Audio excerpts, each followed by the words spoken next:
Welcome. My name is Gerald Newman, and I'm the director of the Human Rights Program here at Harvard Law School. Welcome to this program on Dusk, or A New Dawn, the future of the United Nations human rights system. The world is facing very serious challenges for human rights on many fronts. Today we would like to talk about this through the lens of the challenges faced by the UN human rights system, especially the network of specific bodies and mechanisms that expound human rights obligations and monitor human rights violations. This issue is particularly timely because of new hurdles for the UN created by the current administration in the United States, which has been disengaging from a variety of international institutions and has been refusing to pay its UN dues, among other contributions to human rights in the world that is refusing to make. These are hardly the only pressures the system faces, but they complicate the problems. As a former treaty body member, I find it highly symbolic when human rights treaty bodies have their sessions canceled due to funding, and when they don't have confirmation that other sessions will actually take place, and the states parties that are supposed to present their reports don't have confirmation that the session will actually take place until shortly before the meeting.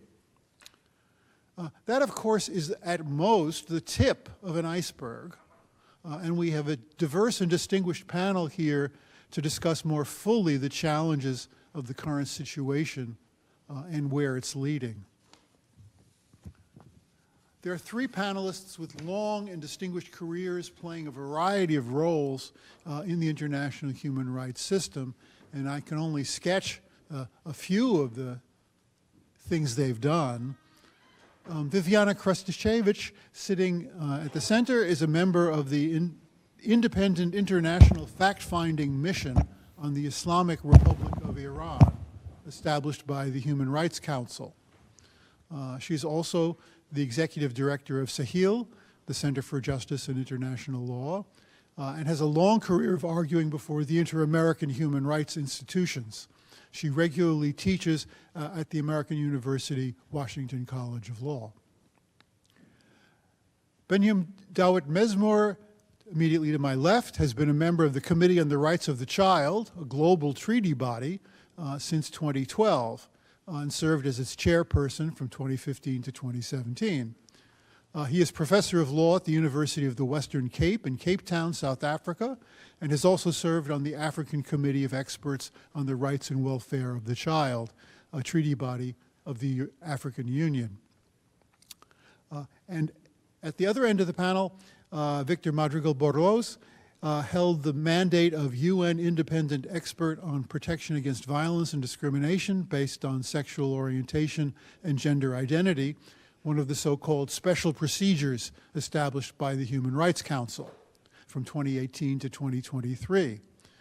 Before that, he was a member of the Subcommittee on the Prevention of Torture, a global treaty body.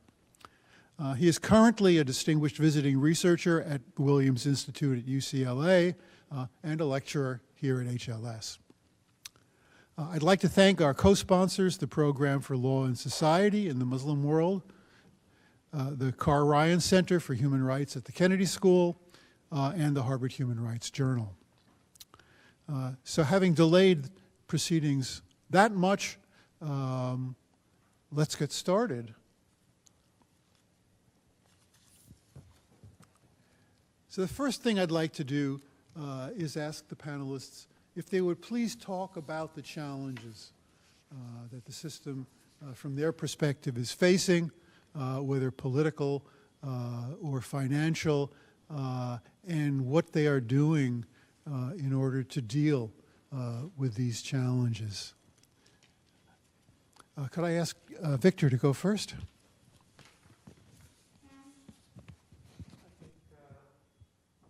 Balenia told us to remember to put the mics on. Is this on? Can you hear me?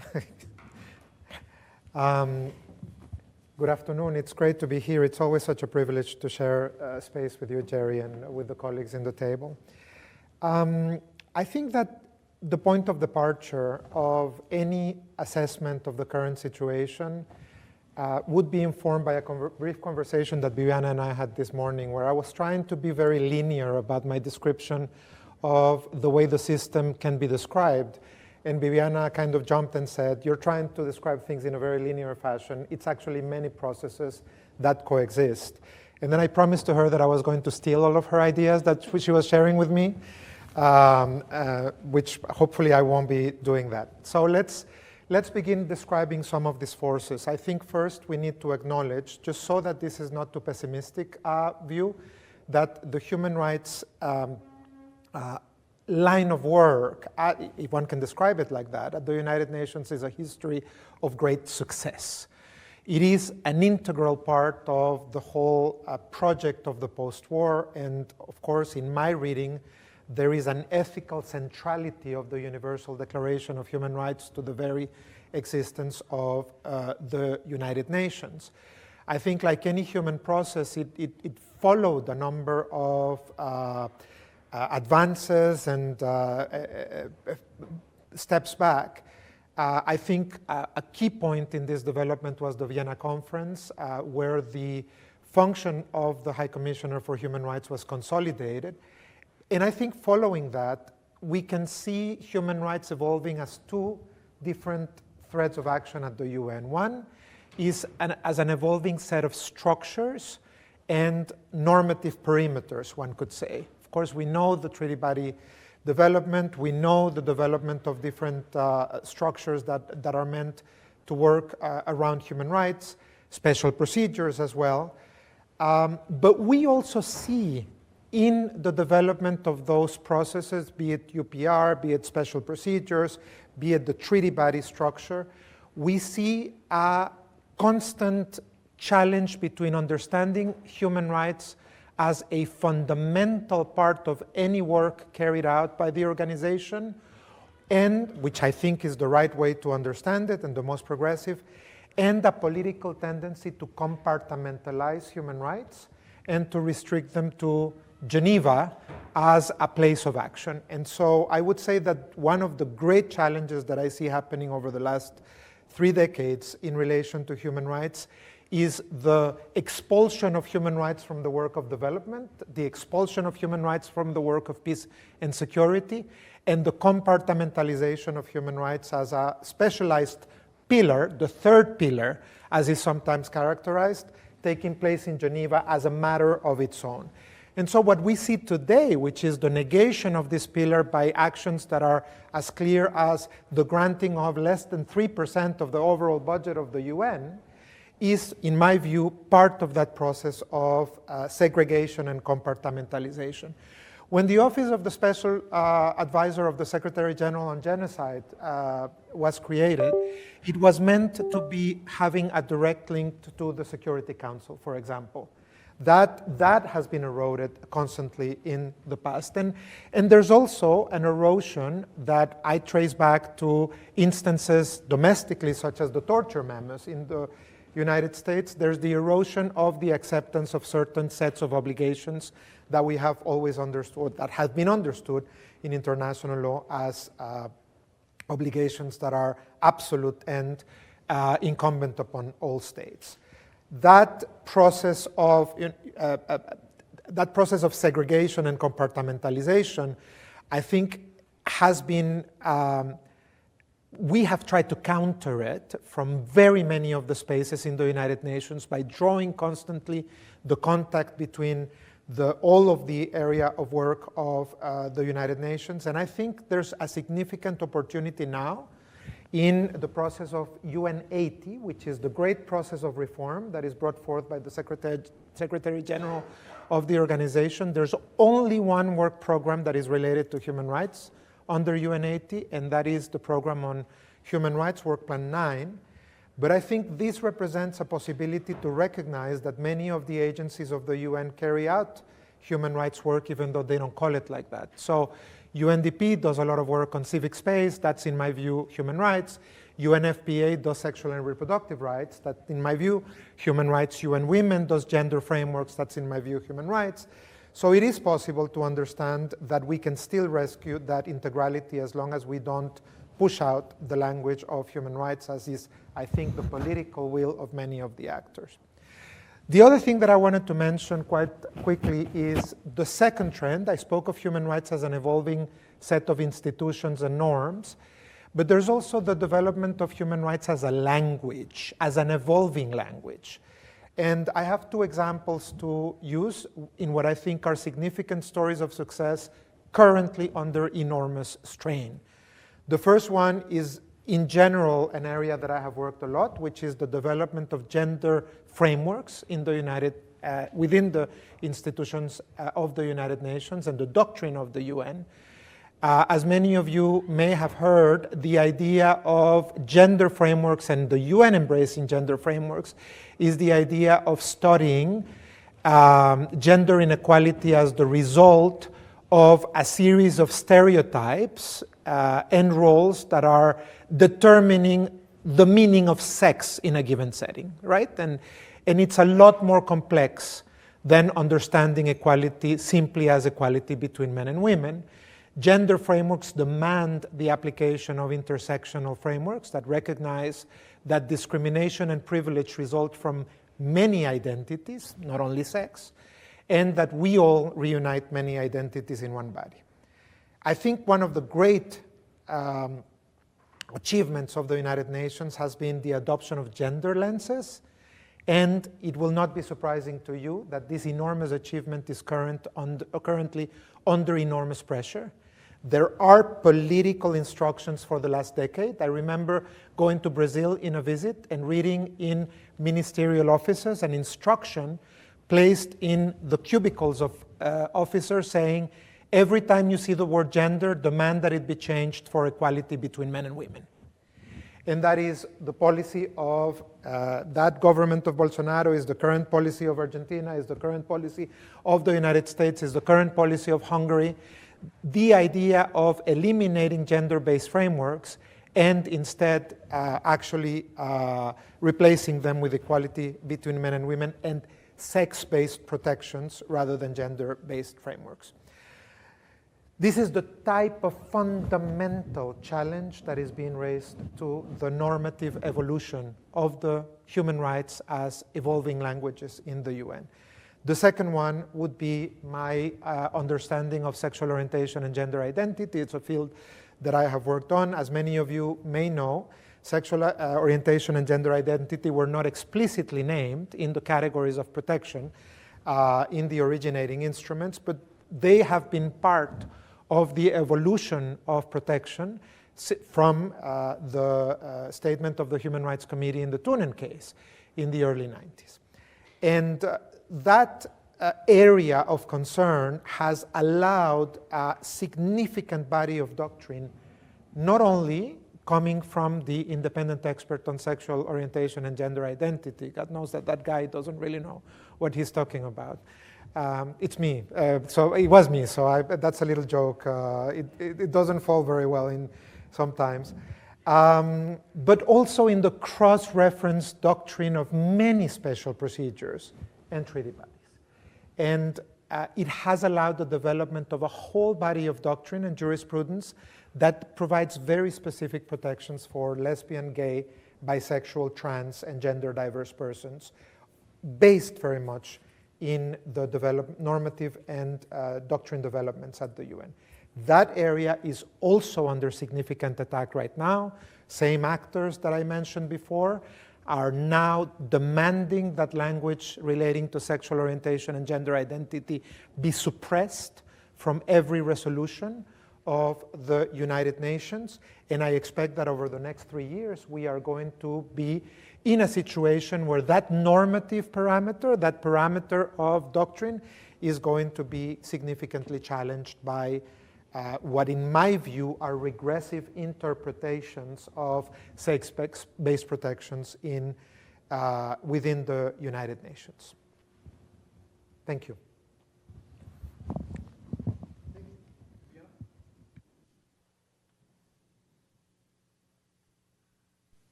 Well, Good morning, and thanks a lot for the opportunity of being back here. It really brings a lot of happy memories from my youth.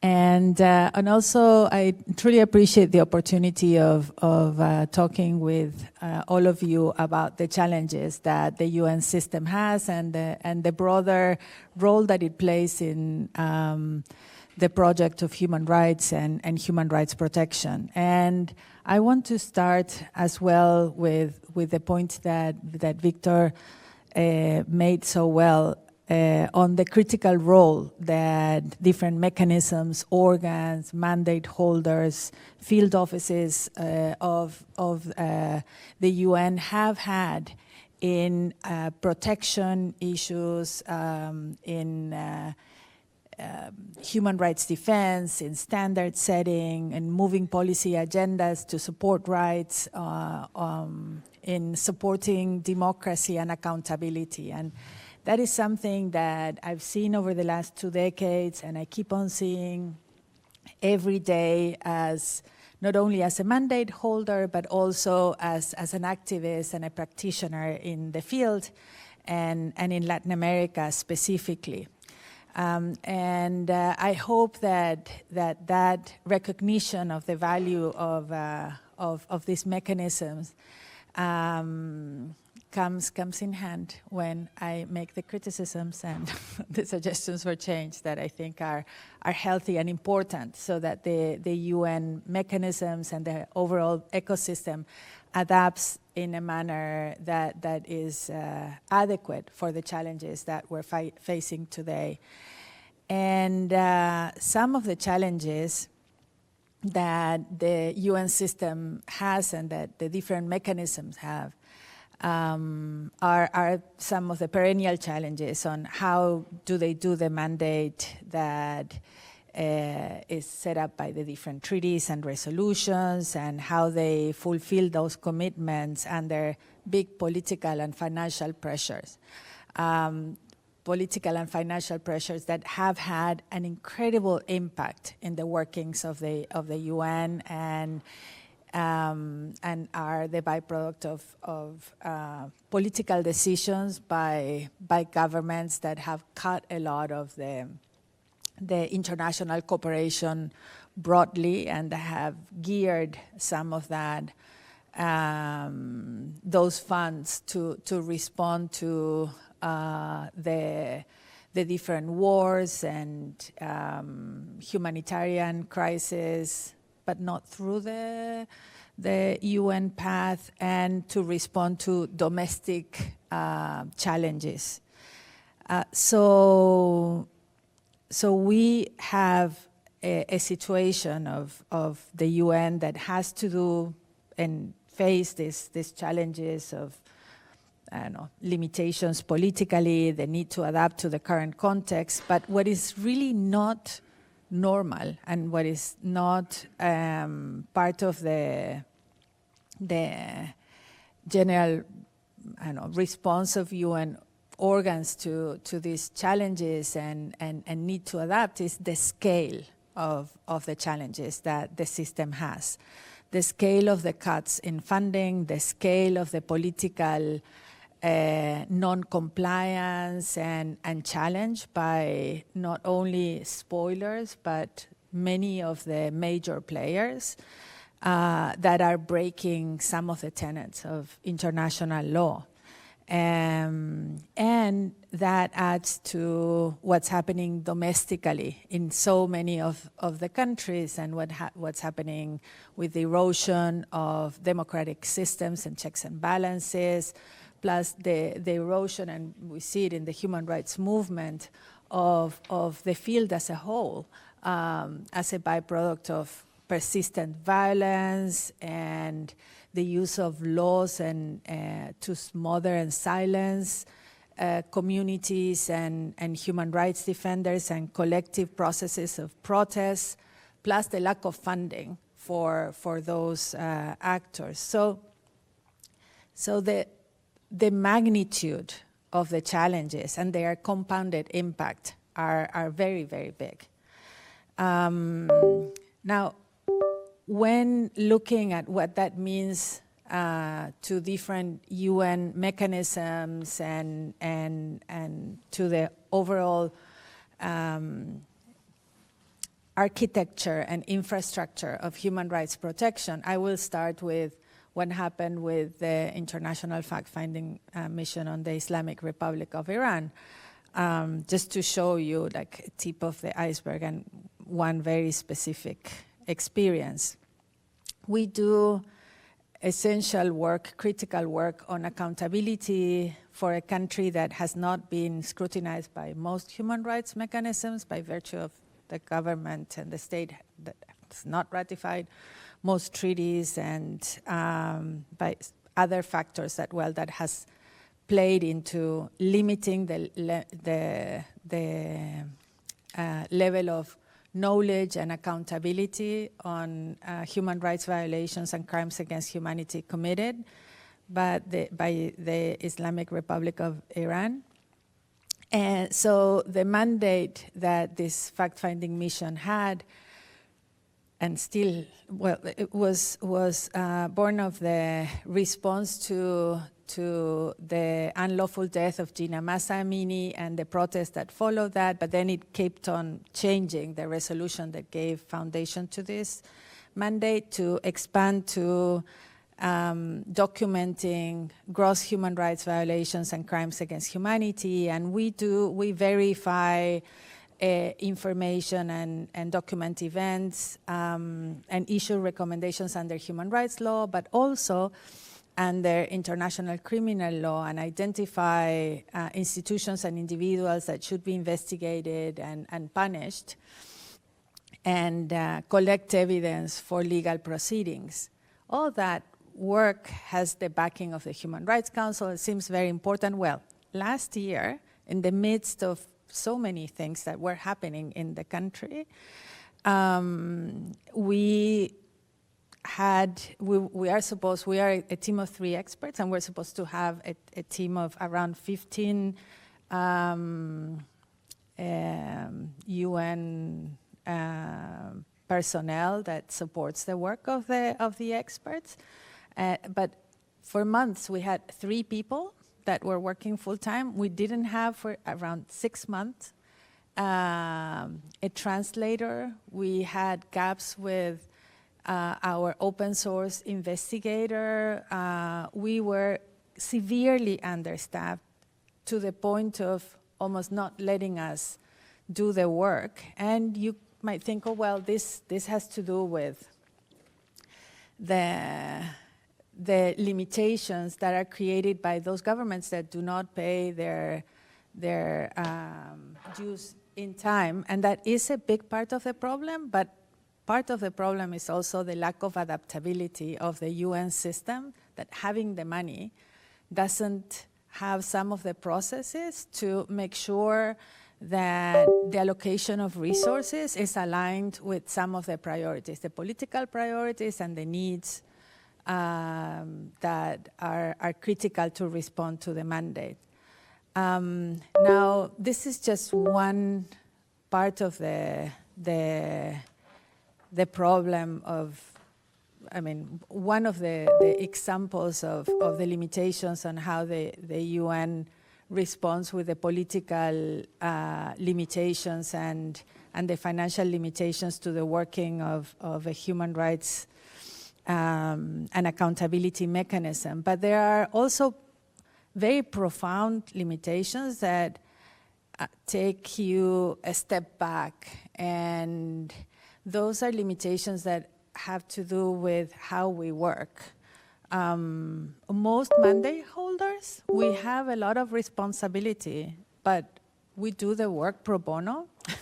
We have like full-time jobs elsewhere, and that is not an ideal way of actually creating and supporting independent institutions and independent mechanisms that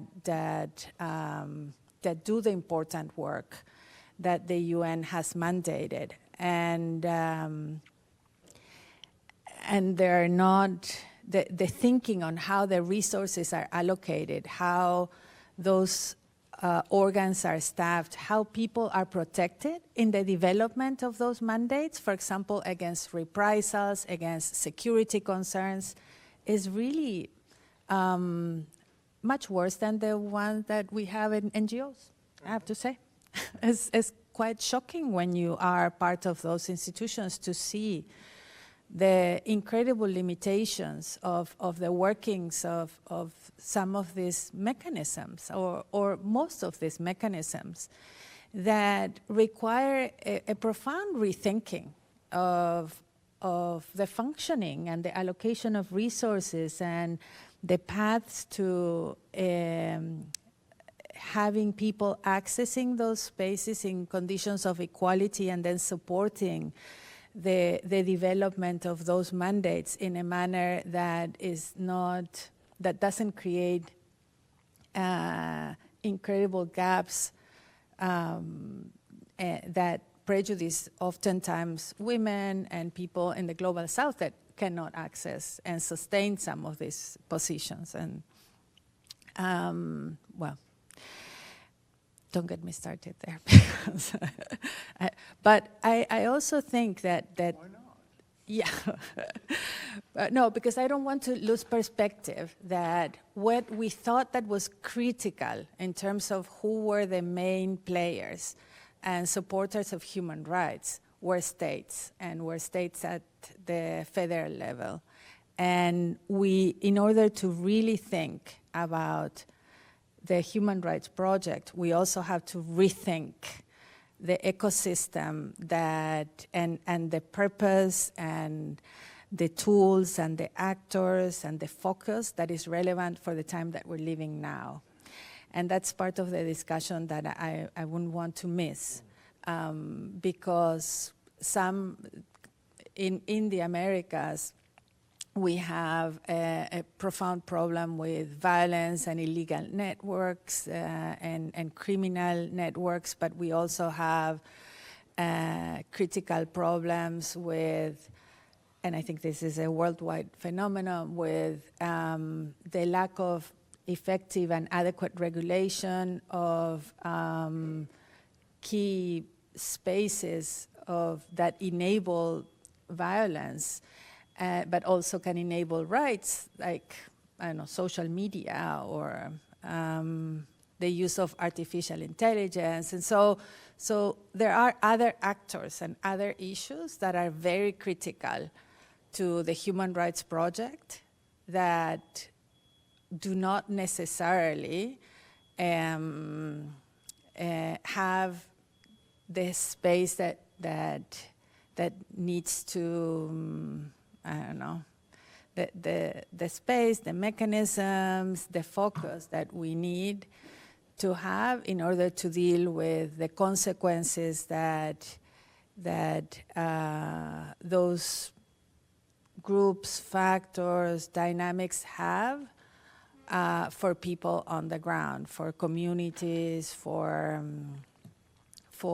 those in the most vulnerable situations. And so when thinking of the rethinking of the UN human rights system, I think we have to keep looking at the organs themselves and look for efficiencies, but we should also have a broader lens and recognize that we cannot take the, I don't know, how is it, throw the baby with the bathwater, but so there are many things that we need to save, but there are many things that we need to adapt in order to meet the challenges of our time.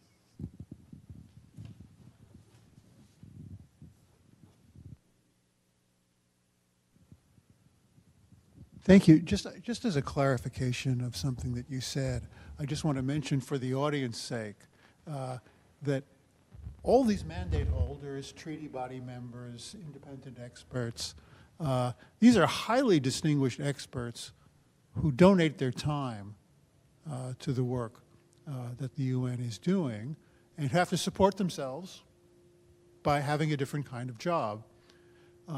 And they are meant then to be leaders of a team which is supported by salaried members of the UN Secretariat. And so the way that the budgetary problems can cause the situation that was just discussed are in terms of the cutting of the staff and not making available the people who are supposed to be doing the implementation work that is designed by the distinguished people at the top who are working part-time and doing it pro bono.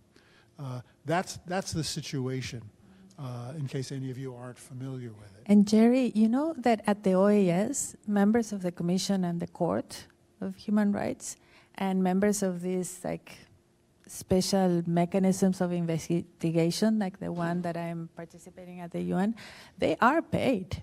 They are paid. It's not impossible, even for a much poorer organization, to have those that are doing a big part of the work having to commit a significant part of their time to actually work with the teams to lead the work. So it's not impossible. It's just it's a lack of political will, imagination, I don't really know what, but, or is justified oftentimes by the lack of resources that the UN now has, but it is very possible to use the same resources and enable different ways of ensuring that we can do our work well.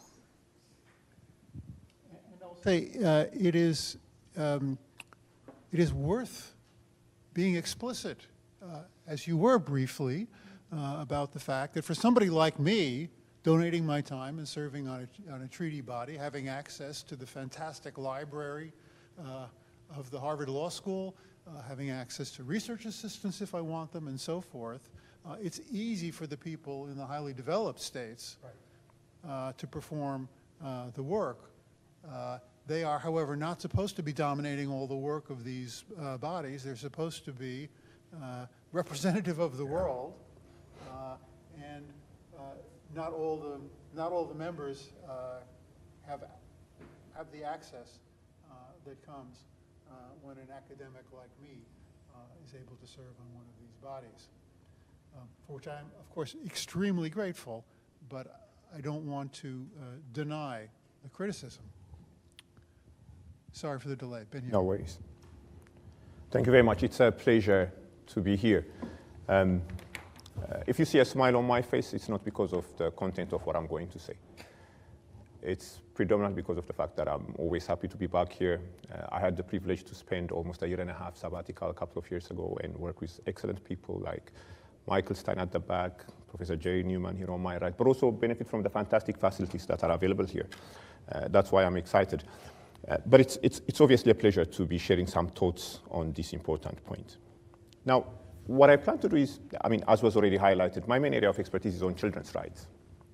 That's where I've spent a significant amount of my treaty body work, both within the UN but also within the African Union.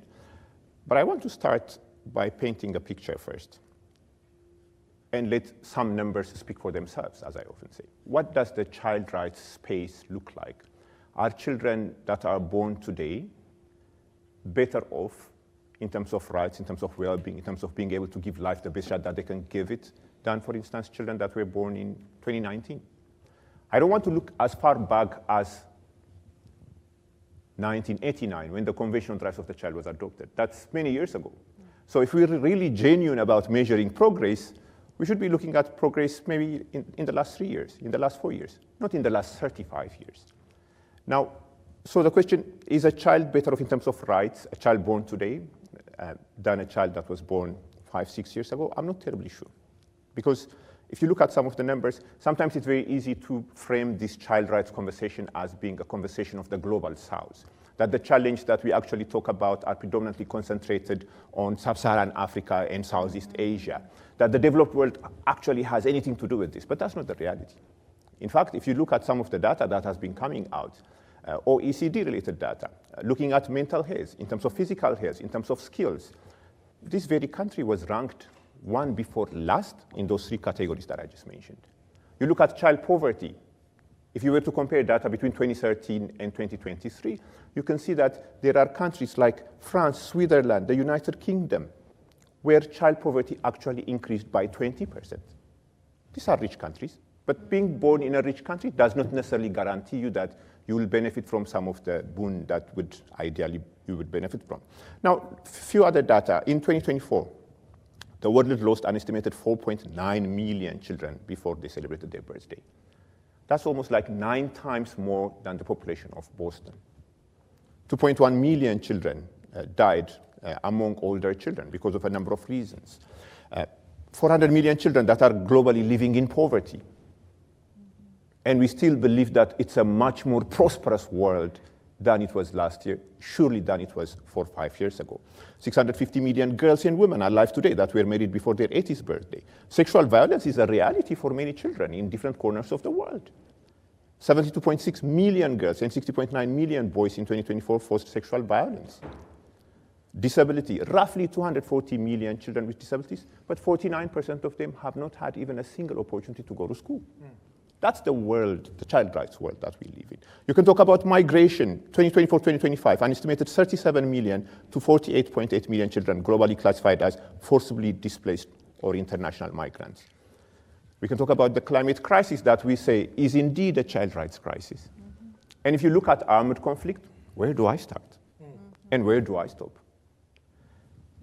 Last year's report of the Special Representative of the Secretary General on Children in Armed Conflict says children suffered record levels of violence in conflict zones in 2024, surging violations to more than 40,000, the highest since records began in 1996. So the point that I'm trying to make here is that the world and the challenge that we face needs to be assessed against these realities out there. And again, these are not realities just only for Sub-Saharan Africa and Southeast Asia and so forth, but they're also realities in all 4 corners of the world. So in a way, as a treaty body, we found ourselves in a double bind. That double bind being the need is so much, the importance of accountability is even higher. The need for resources is on a pro-max level, if I can call it that, but the reality on the ground is completely different. Some of the things that we took for granted for many years about the progress on child labor, for the first time last year, child mortality numbers were increasing by close to 200,000. So progress is not inevitable. Some of the things that we're noticing give an indication that there are significant reversals. So that's the picture within which we have to contend. So what does the Committee on the Rights of the Child do? What do some of the other treaty bodies do? We look at state party reports, we give recommendations, we do deal with individual complaints when solutions have not been found at the national level, and we give authoritative interpretation of different rights and obligations within the instruments that we monitor. We love to call it low investment, high impact platform for human rights realization. And that's exactly what it is. That's what the High Commissioner keeps on reminding states about the treaty bodies. Some people are very quick to say, treaty bodies do not make a High Commissioner shine, so they don't necessarily get the attention that they deserve. They're not created to make a High Commissioner shine. They're actually created to monitor state party reports and give recommendations so that the environment within which these individuals, persons with disabilities, children, migrants, and so forth, can actually, where they operate, can be in a much better environment where their rights are respected. Now, there are a lot of human rights impact stories that I can share with you, but the time won't allow it. That treaty bodies, not just only the Committee on the Rights of the Child, but all the other treaty bodies included, that they have given recommendations that they've actually engaged, held hands, pushed the boundaries, and helped to improve the lived reality of human beings on the ground. For example, the French Prime Minister presenting a national plan to combat racism, anti-Semitism, and discrimination for 2023-2026, based on a recommendation that was given from a treaty body. The issuing of birth certificates to more than 1,000 children subject to the Wahaya practice in Niger, Chad, Mali, Mauritania, where they're characterized as slave castes, but having a bit of a push in life because of some recommendations that have been implemented. Or in the DRC, where, for the first time, a national criminal court handed down a conviction for forced pregnancy as an international crime in the country. Or a protocol for the investigation of gender-based killings in Venezuela. The list goes on and on, from legislations to court wins to pushing the boundaries. addressing issues pertaining to racism, discrimination, inclusion, and so forth as a result of recommendations and their impact now. Now, that being said, low investment, high impact. What has been the environment within which we've been operating since 2017? I've had the singular privilege of being on the treaty body for the last 14 years. So when I look at 2017, I was already in the system, and I have a bit of an advantage in terms of comparing what things were like before then and what they look like in 2017, and even now, what they look like in 2026. States have repeatedly denied treaty bodies the full amount of resources. Treaty bodies do not have, the United Nations system, human rights system, doesn't have the cash reserves to actually reallocate from other sources when assessed contributions are not paid on time. There has never been a suitable formula, as was reminded a few weeks ago by a number of civil society organizations, including Amnesty International, for predictable funding, particularly, for example, for the individual complaints that we deal with, which focuses funding meeting time instead of the stuff that Jerry was talking about that are absolutely critical for the work that we do. To give you an idea, the current formula within which the United Nations allocates resources only funds registered cases and allocates just 1.3 meeting hours per communication, ignoring the pre-registration phase, which reportedly averaged around 6.8 hours.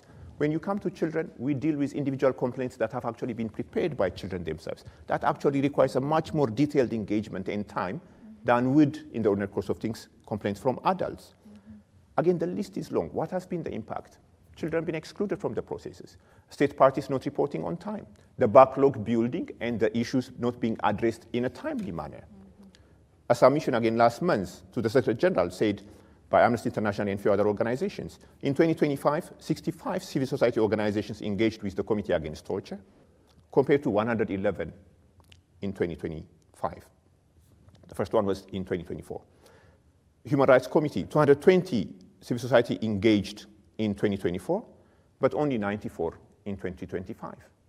And civil society is a critical component of the whole United Nations human rights ecosystem, and they're very critical for the work that we do as the Committee on the Rights of the Child.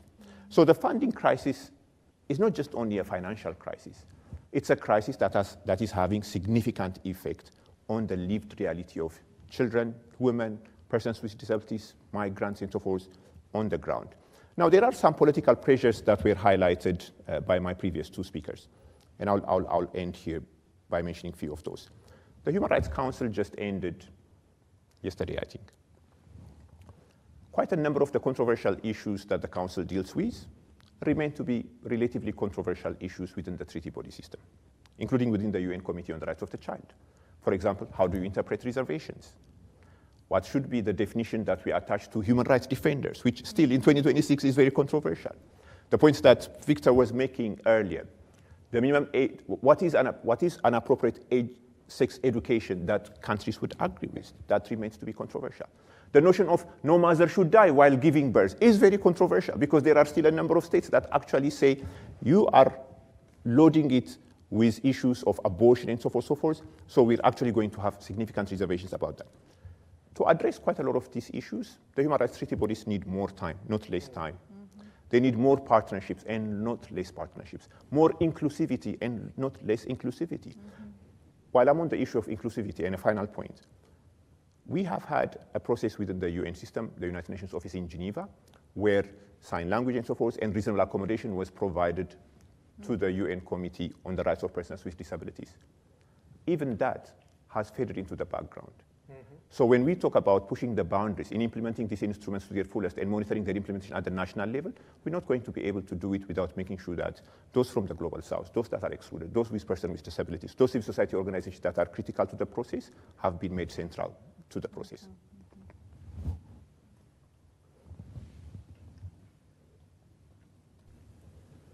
Thank you. For the second round, could I ask my friends to address the question whether these challenges are putting us toward a dusk for human rights, or for human rights action at the global level, or whether they can lead to a new dawn of adaptation and renewal. And could I ask you, Viviana, to speak first, then Benyam, and then Victor, closing up. Thank you. That's a beautiful question, and it put me in a very philosophical vein, because I was thinking of the beautiful dusk, like sunsets in Rio de Janeiro, and when you have a sunset in Rio de Janeiro, there's dawn in Bangladesh. And so it's like the whole idea of dawn and dusk is very relative. But I do get that we are at a time when the challenges are so profound, the mistrust of international organizations and international law, and the discussions that students and friends are having about, is this the end of international law? Is this the end of human rights? And are so strong that you feel that the system is shaking profoundly. And I think that we have to recognize that we are at this critical moment for the many reasons that we talked about and many others.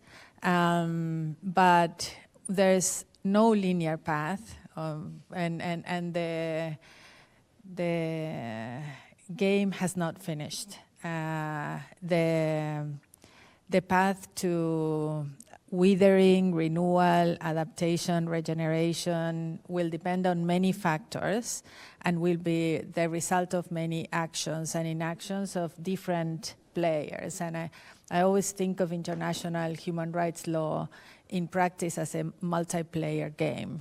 It's not just the judges, it's not just the governments, it's like a whole ecosystem of players. And in that process, I have hope, because ideas matter, research matters, mobilization matters, and strategizing matters. And so for us who believe in the Human Rights Project and the importance, and we can recognize the value of many of the existing mechanisms, it's important to see that we can look at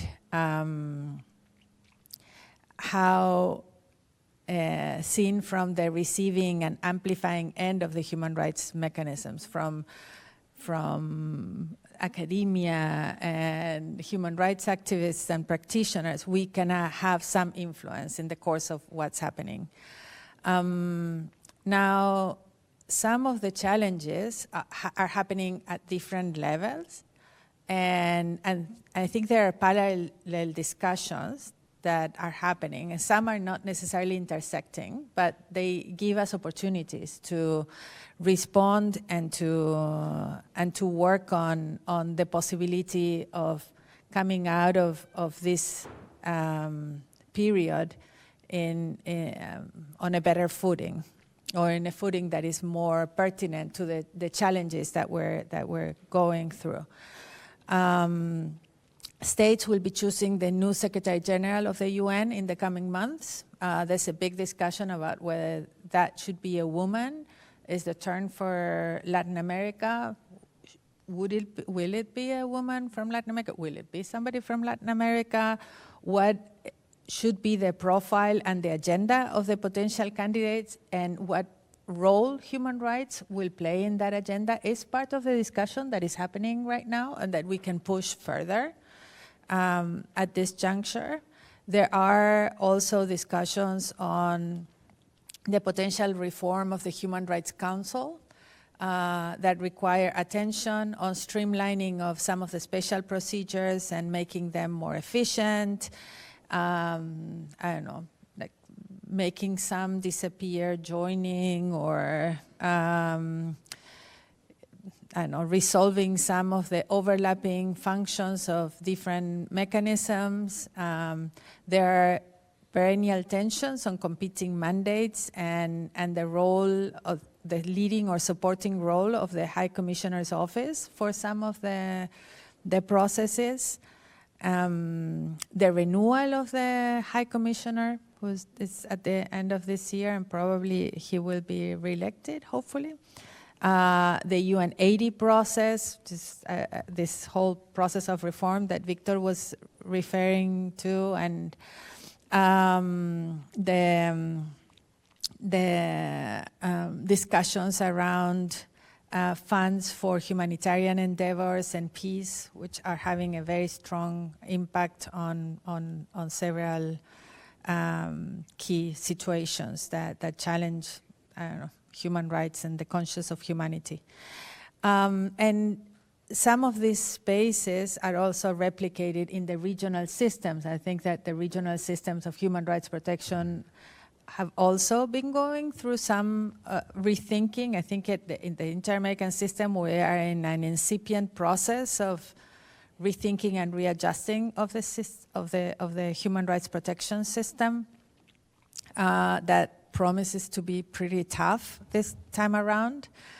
But all of these spaces where some of the discussions are happening are developing in a landscape that is very different than the landscape 15 years ago, in terms of what we've already talked about the wars and the erosions of democracy and the role of non-state actors and the pressures on the human rights communities.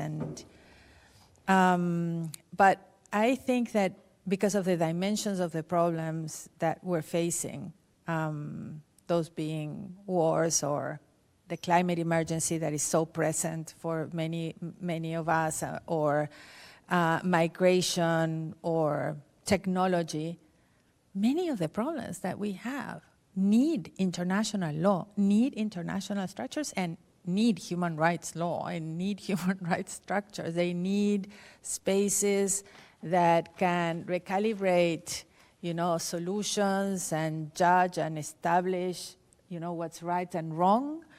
Even if in the implementation phase, they will not be able to, decide all of the cases and do everything that they have to do. But we still need some of these, a lot of these mechanisms and spaces for the protection of rights. But as a human rights activist, but also a manager of a human rights organization, I see spaces, enormous spaces for streamlining and synergies and changes. And hopefully we can not only defend some of the spaces that exist and protect some of the spaces that are so valuable and tell the stories so that they are prioritized, but we can work on the synergies, the inefficiencies, the inequalities that the system perpetuate in many ways, and we can also look at some of the working methods, structures, and tools that are necessary to really rethink some of those processes. And I think there we have, and we were talking about this with Victor, there are some discussions that are happening at the tree level, I don't know, it's like, and some discussions that need to happen at the forest level, and some discussions that need to happen at the biome level. You have to look at different ways of responding to these challenges to make sure that we are in this process of regeneration and that we eventually navigate this in a manner that allows us to continue having and to perfect some of these spaces that not only because of the dimension of the problems, but also because of the difficulties of protecting rights domestically are so relevant. And we shouldn't lose in looking at that, this point that so brilliantly made about looking at it from the receiving end of the human rights protection. What does that mean for people on the ground that are trying to exercise rights, and how these mechanisms will be able to through different manners in critical contexts, be able to respond to that.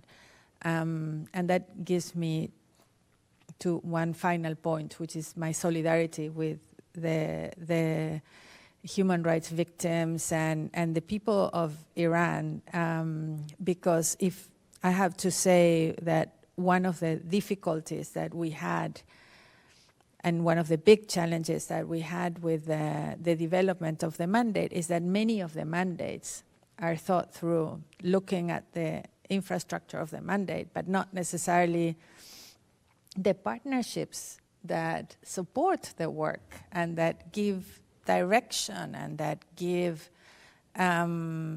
meaning and purpose to those mandates. And it's been really a very, very difficult 3 years of trying to navigate that process. And so I hope that the things that we do take into account those people that need to be protected, and that they take into account in a very granular level as well the different types of inequalities, without only making like the broad brush strokes of what's happening, but going to the granular levels of the inequalities that exist in different contexts and countries and people on the ground. So thank you.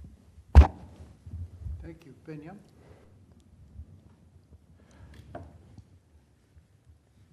Let me, I'm going to be a pragmatic optimist and say, I don't think it's a Dusk. And I'm going to make my case why I believe that is so. A colleague of mine, Anne Skelton, she's also a friend, she wrote a piece last November titled, "Cash-Strapped, Can the Multilateral Human Rights System Survive the UN Financial Crisis?" And there, in her conclusion, she says, she makes a point and says, the UN financial crisis is more than a budgetary shortfall. It is a stress test for the multilateral human rights system itself. Just as global demand for accountability is soaring, the system is hobbled by cancelled sessions, curtailed investigations, and eroding legitimacy. I want to zoom in on the eroding legitimacy part, because if we spend quite a bit of time reflecting on that, if we question the solutions that we believe exist out there, and address some of the eroding legitimacy, then we might actually be moving in some positive direction.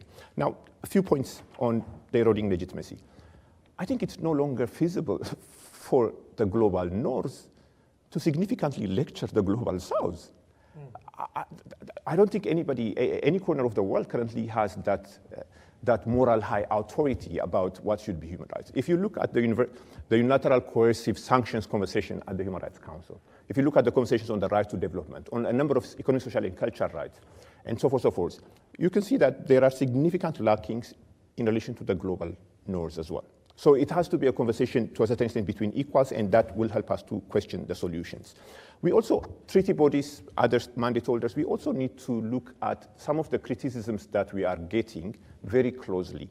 It's no longer the time to say, you are a state party, you have ratified this, so you're bound. States are pushing back in more ways than one. So I think a more deliberative conversation in that regard is definitely important. Now, what is it that academic institutions like this one, the media and so forth, can actually play in this regard? Should also be a topic that we should look at closely. The language of human rights still remains to be a very much high up there in the relatively nice air-conditioned rooms of Geneva and maybe in capitals and so forth, but it's still struggling to come to the grassroots level. Vernacularization remains to be a critical priority, and we hope that that will help us to push the boundaries a bit further. Now, let me make one additional point. Within the United Nations system, we say that human rights is one of the pillars. And you might have heard me say this in previous occasions, but I'm going to repeat it. A number of colleagues in Geneva, they say, it's not just only, human rights is not one of the three pillars of peace and development being the other ones. Human rights is just almost a stick. That was the point that was made about the resource that has been provided. But we have to be able to make a strong argument where the erosion of this pillar is also potentially going to lead to an erosion and collapse of some of the other two pillars. So that argument needs to be made very strongly, and I think that we have our work cut out for us in that regard. I'm going to end here. The funding situation, again, is not a cost-neutral exercise. I was attending a board meeting a couple of days ago. One of the points that the executive director said was that because they're competing for the same resources, their former allies from civil society organizations are actually backstabbing them because of the shortage of resources. Coalition building is important. Making sure that you keep your partners as close as possible, this is actually the right time. So from that point of view, I think it's a very critical conversation to be had. A few days ago, the day before yesterday, Stephen Lewis passed away. Stephen Lewis is a Canadian, but truly a global citizen, a human rights champion, an individual with indefatigable energy and commitment, but also moral clarity. He was UNAIDS executive director, before that deputy director for UNICEF, leader of his political party back in his country. And he was criticized a few years ago about being non-diplomatic about some of the comments that he was making in relation to the HIV/AIDS pandemic. And in a lecture in 2005, and he said, "I'm personally persuaded that the toll on society from AIDS, the threat to the very underpinnings of African survival, is so intense that the normal diplomatic properties must be abandoned. I would argue that it's morally irresponsible to embrace silence when there is so much at stake." We need more of Stephen Lewis in the current battle that we're facing. A few days ago, my final point, I had a conversation in a brief meeting with a guy in his 80s, very sturdy and old, but very high-spirited. And he's wearing a T-shirt that actually reads, "Nice try, cancer, but I'm still here." And in the conversation that I had with him, he said what kept him going, he said, constant reminder that he matters, that resilience, prioritizing, the right partners for his cause, support from the family and other stakeholders, the right diagnosis, but also the right interventions. And I believe that that's what we need to be able to see that new dawn that we want to see in relation to human rights.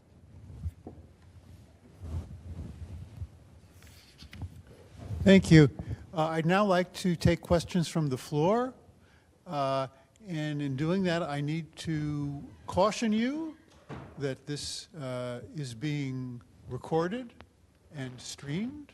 And so therefore, only ask a question if you're willing for the world to know. And if you wish to ask a question, you will have the first question. Speak into your microphone, and you need to hold the microphone button down while you're speaking, I'm told. Otherwise, it will stop amplifying. Okay, sounds good. Hi, my name is Larissa. I think we did a lot of discussion about the distinction between evolution and forced adaptation of the UN, and it seems like evolution is something good. Like, we want to continue to see changes to have progresses in human rights.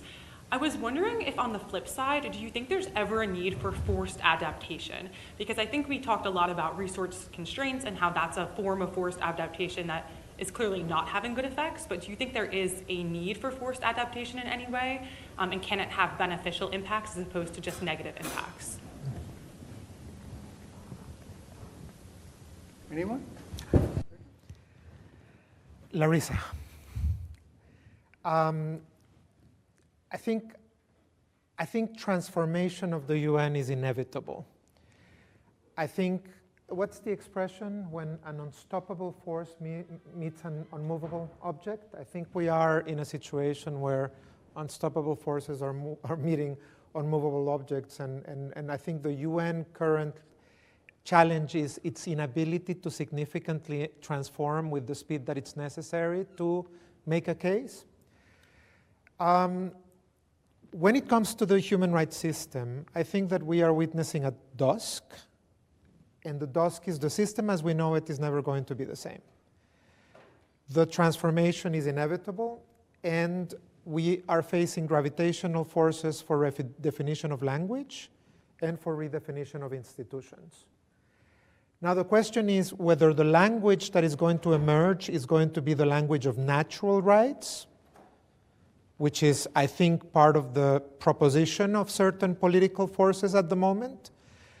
Rights redefined in a way that comes out of certain religious traditions and belonging only to certain peoples within the jurisdictions of countries, or whether it is the notion of a next generation of understanding human rights as evolving for example, to the rights of peoples, which has been, for example, the development in the African system and in the jurisprudence of the Inter-American Court. I view one of those developments as progressive. I view another one as regressive. But part of the challenges in this political scenario is that we're not facing a discourse of negation of rights.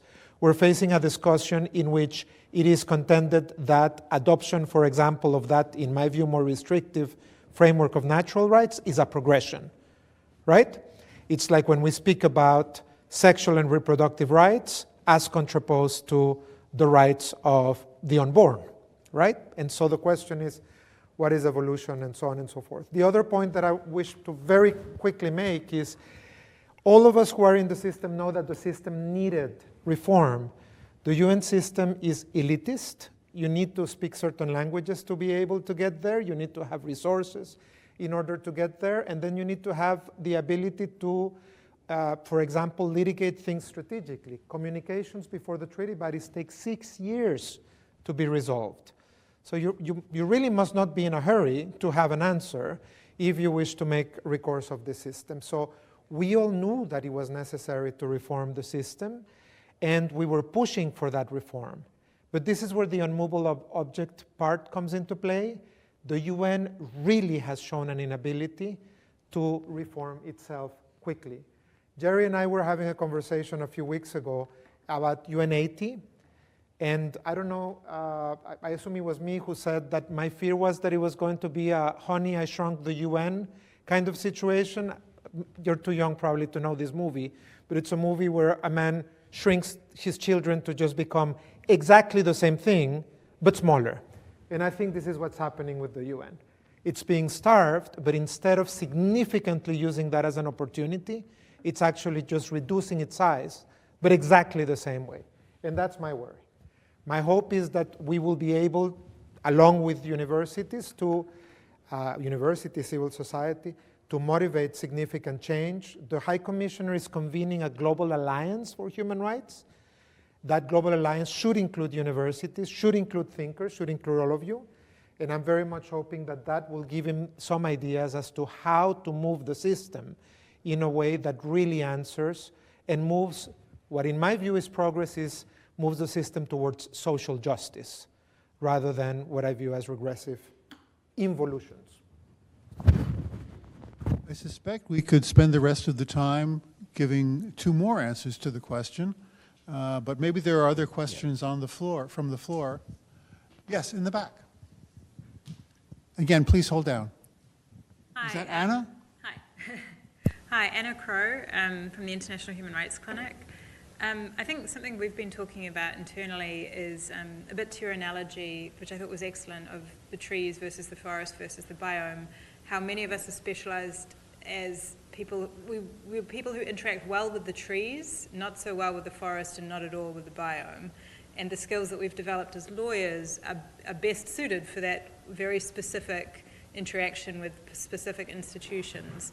And I wondered if you could sort of comment on the skill sets that you think students, advocates in the human rights space generally need to develop to engage with this new reality, with this transformation and this potential shrinking, because it feels often like our existing skill sets are not right for the task that we need to be engaged in to defend the human rights system. Well, I think... Thanks for the question. I do believe that the present and the future of human rights is interdisciplinary.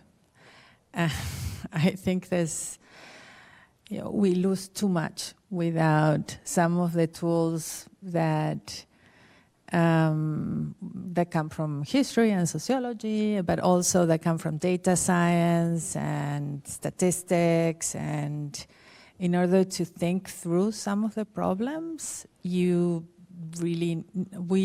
need more to understand the role of law, how to establish facts and patterns and attribute causality and document trends and create policies and understand how those policies work in specific historical contexts And so I am embarked in many of the projects that I have that excite me the most are projects where there's a lot of friction, as we were talking with Victor about that. It's like you need to learn things, you need to be challenged differently. It's not all seamless, it's not all easy because we have the tools that we have and we know how to use them. Is how to think differently about documentation and patterns and law and change with a different set of tools. So I think that hopefully some of the law schools will include in the teaching of their core courses issues of trauma and statistics and open source and data science and things that could give you a better set of tools for dealing with broader discussions. But yeah. I'm just going to take 30 seconds. If you're planning to start this conversation at the university level, you're already too late. This conversation needs to start at a very young age. One of the things that we've noticed as the Committee on the Rights of the Child is that human rights education is being relegated. It's optional. It only starts around age 12, 13, and so forth, so forth. So that's where quite a bit of the work, particularly on human rights education at the primary, but definitely at the secondary stage school should be made available. Thank you. Is there one more question? If not, I will say any closing statements, Council. Go ahead. Or give me a chance to say something, because I will. I'd just like to, well, first of all, to thank you, Jerry and colleagues for convening this forum. I am involved in the UN. I'm currently a trustee of the Voluntary Fund for Torture Victims, and I've been involved in the human rights system for 30 years uninterruptedly, in some capacity or another. The only thing I've never been is staff of the human rights system, but I've been a treaty party. And I am firmly convinced that the UN is at its best when it places someone in the position to be with only one degree of separation to victims of human rights violations and to persons with lived experience. That was my enormous privilege as member of the subcommittee or as independent expert. I got to say to people that I interviewed and who had been victims, I got to tell them, there's only one degree of separation between you and between the debriefing that I'm going to do to the Minister of Foreign Affairs. Your story will matter in that way, and it's going to make difference, hopefully, in that way. To me, everything the UN needs to take inspiration of that. That's when the UN makes sense to people. And I'm very much hoping that the human rights system maintains this very basic element of its DNA. Whatever iteration, whatever evolution, it needs to make sense for every person that comes into contact with it. And to me, that's the exciting part. I think that that's the new dawn that we are witnessing is under this enormous pressure. There is a chance for significant change in that direction. And I hope that the new Secretary General is a woman. And I hope that she does listen to persons and peoples and groups and that she rethinks some of the money that goes into the human rights pillar and some of the ways in which that can compensate inequalities. And I think that there's a lot of space for universities to be engaged in contributing very significantly at this juncture. I'm not saying it because we're here. I do sincerely believe that there are many discussions that are not happening, a lot of research and ideas that are not being put forward, because we are so busy. And I think that at universities, we have the bias of thinking that you have more time, hopefully, but not necessarily, but hopefully, and that you can be great conveners. For example, we were talking about mandate holders as such. Oftentimes, mandate holders are not giving input on some of the things that could be better in how the system works. And some of those processes lack that input because the convening spaces are not created necessarily by the UN, and they shouldn't be tutored by I don't know, the High Commissioner or others. And a university would be a great place to have some of these discussions, informed by data and I don't know, created in a more fruitful environment and a less political environment in some ways. And just to finish with a Latin American quote that a friend of mine gave me, there's a poet called Gabriela Mistral, and I'm going to read just one phrase that has given me some solace in this last few weeks as part of a poem. And she says, "Give me the perseverance of the waves of the sea, which make each retreat a starting point for a new advance." And it resonates a lot to me at this juncture, so thank you.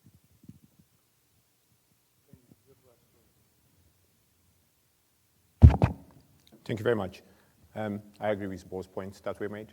Just a final point that I want to make is in relation to children's rights. 2.4 billion children in the world. As I said, the world is not really fit for purpose for children. And I think one of the best ways that we can push the boundaries is, again, bringing it down to the grassroots level to involve the children. And the notion that there's nothing about us without us is not just only from the disability sector. It's definitely from the child rights sector too.